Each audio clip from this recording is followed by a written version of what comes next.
எல்லோருக்கும் வணக்கம். ஒருத்தருக்கு நான் நன்றி சொல்லணும். அது வேறு யாருமே இல்லை, நம்ம மாண்புமிகு தமிழக முதல்வர் அவர்களுக்கு என்னுடைய மனமார்ந்த நன்றி. எதுக்கு இந்த நன்றி அப்படின்னு கேட்டிங்கன்னா, இறந்து போன இல்லை கொல்லப்பட்ட எது வேணால் சூட்டாயிருன்னு வச்சுங்களேன். நம்ம அஜித்குமார் ஃபேமிலிக்கு அரசு சார்பாக நிறைய விஷயங்களை பண்ணி கொடுத்துருக்காரு. அதை பார்த்தோம். அதுக்காக நம்ம முதல்வர் அவர்களுக்கு மிகப்பெரிய நன்றி. இப்போ விஷயத்துக்கு வர்றேன்.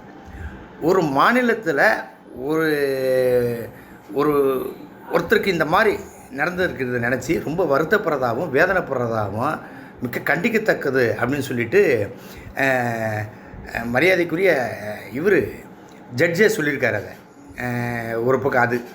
இன்னொரு பக்கம் பார்த்திங்கன்னா, இந்த அடித்து கொண்டாங்க இல்லையா, அந்த போலீஸ்காரங்க காவல்துறையினர் அவர் சிறையில் இது பண்ணியிருக்காரு. அதோடு அவங்கள இதுவும் பண்ணிட்டாங்க, வேலையிலேருந்து இது பண்ணிட்டாங்க.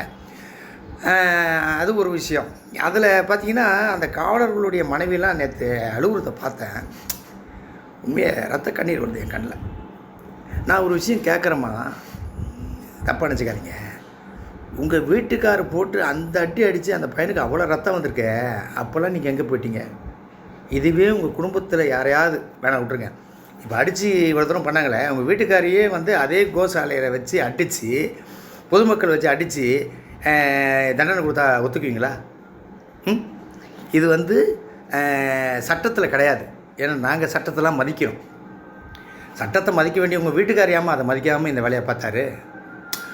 நீங்கள் சொன்னீங்க நேற்று, அது அவராக செய்யலை, யாரோ ஒரு சார் சொன்னார்ன்ட்டு.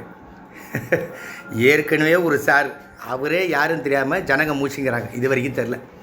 இப்போ இன்னொரு சார். நான் என்ன கேட்குறேன், மூணாவது ஒரு சார் வரத்துக்குள்ளார இந்த சார் யாருன்னு நீங்கள் சொல்லிடுங்க, டென்ஷன் இல்லாமல் இருக்கோம்ல. நான் ஏதாவது மனசு வருத்தப்படி பேசுந்தா மன்னிச்சிங்க. ஒரு பக்கம் இல்லைன்னா ஒரே வேட்டில் சொல்லலாம், சாரி, ஓகே.